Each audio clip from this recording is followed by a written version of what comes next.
दोस्तों, Oval test से पहले टीम इंडिया की प्लेइंग 11 को लेकर माहौल पूरी तरह सस्पेंस से भरा हुआ है। कौन खेलेगा, कौन बाहर रहेगा, इस पर चर्चाएं अब अपने पीक पर हैं।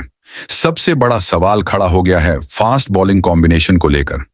जसप्रीत बुमराह खेलेंगे या रेस्ट पर जाएंगे? क्या अर्शदीप सिंह को टेस्ट डेब्यू मिलेगा या प्रसिद्ध कृष्णा की होगी वापसी? और क्या मोहम्मद सिराज लगातार 5वां टेस्ट भी खेलेंगे? अब तक की बात करें तो इंडिया 102 से पीछे है, लेकिन मैनचेस्टर टेस्ट ड्रॉ करने के बाद अब टीम इंडिया के पास एक बड़ा मौका है इस सीरीज को ड्रॉ करने का। और इसी इंसेंटिव के साथ इंडिया अपनी बेस्ट प्लेइंग 11 उतारना चाहेगी। अब फास्ट बॉलिंग यूनिट पर नजर डालें तो सबसे पहले बात करते हैं मोहम्मद सिराज की। सिराज इस सीरीज में अब तक 119 ओवर डाल चुके हैं, सबसे ज्यादा भारत की तरफ से। उनकी फिटनेस और कॉन्फिडेंस को देखकर लगता है कि वो 5वां टेस्ट भी जरूर खेलेंगे। अब आते हैं जसप्रीत बुमराह पर। सीरीज की शुरुआत में यह साफ कहा गया था कि बुमराह 5 में से सिर्फ 3 टेस्ट ही खेलेंगे।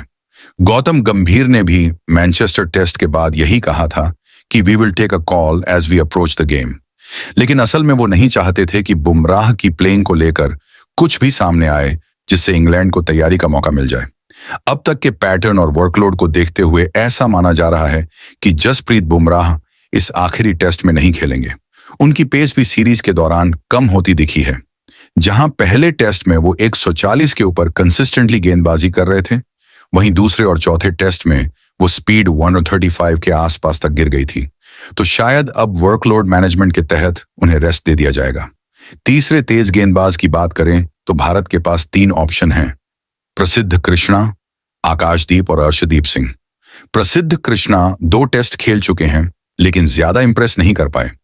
आकाशदीप इंजरी से लौटे हैं और नेट्स में वापस दिख रहे हैं।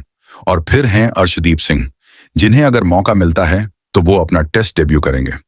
अब तक साई, सुदर्शन और अंशुल कंबोज इस सीरीज में डेब्यू कर चुके हैं और हो सकता है तीसरा नाम अर्शदीप सिंह का हो। अर्शदीप के पास नई गेंद से स्विंग करने की काबिलियत है और लेफ्ट आर्म विकल्प भी भारत को चाहिए।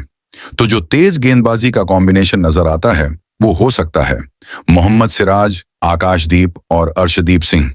अब चलते हैं स्पिन डिपार्टमेंट की ओर। रविंद्र जडेजा तो ऑटोमेटिक पिक हैं। शानदार ऑलराउंड प्रदर्शन किया है और टीम के लीडर की तरह खेले हैं। वॉशिंगटन सुंदर ने पिछले टेस्ट में 100 रन बनाए और मैच बचाया, उनका भी खेलना तय है। लेकिन अब बात आती है कुलदीप यादव की। क्या इंडिया एक एक्स्ट्रा स्पिनर खिलाएगी? अगर पिच स्पिनर्स को मदद देती है तो कुलदीप यादव को टीम में शामिल किया जा सकता है। उनकी चाइनामैन गेंदबाजी इंग्लैंड के मिडिल ऑन ऑर्डर के लिए मुश्किलें खड़ी कर सकती हैं। तो अगर हम संभावित 11 की बात करें तो टॉप ऑन ऑर्डर में होंगे यशस्वी जायसवाल और केएल राहुल। तीसरे नंबर पर एक बार फिर साई सुदर्शन को मौका दिया जा सकता है। चौथे पर शुभमन गिल, 5वें पर रविंद्र जडेजा, 6ठे नंबर पर विकेट कीपर ध्रुव जुड़ेल, 7वें पर वॉशिंगटन सुंदर, 8वें पर कुलदीप यादव। और तेज गेंदबाज होंगे मोहम्मद सिराज, आकाशदीप और अर्शदीप सिंह। अब एक और अहम अपडेट। आज इंग्लैंड के समय के अनुसार 12:30 बजे से इंडिया की प्रैक्टिस शुरू होनी है। और अगर आप कल की प्रैक्टिस का हाल जानते हैं तो आपको पता होगा कि कितना हंगामा हुआ। गौतम गंभीर और पिच क्यूरेटर के बीच बहस हुई जब टीम को कहा गया कि विकेट से 2.5 मीटर दूर रहिए। आमतौर पर ऐसा नहीं होता। कोच, सपोर्ट स्टाफ और प्लेयर्स को पिच को पढ़ने की आजादी होती है ताकि सही टीम कॉम्बिनेशन तय किया जा सके। तो आज की प्रैक्टिस के बाद हमें और भी क्लियर पिक्चर मिल सकती है कि इंडिया की फाइनल प्लेइंग 11 क्या होगी।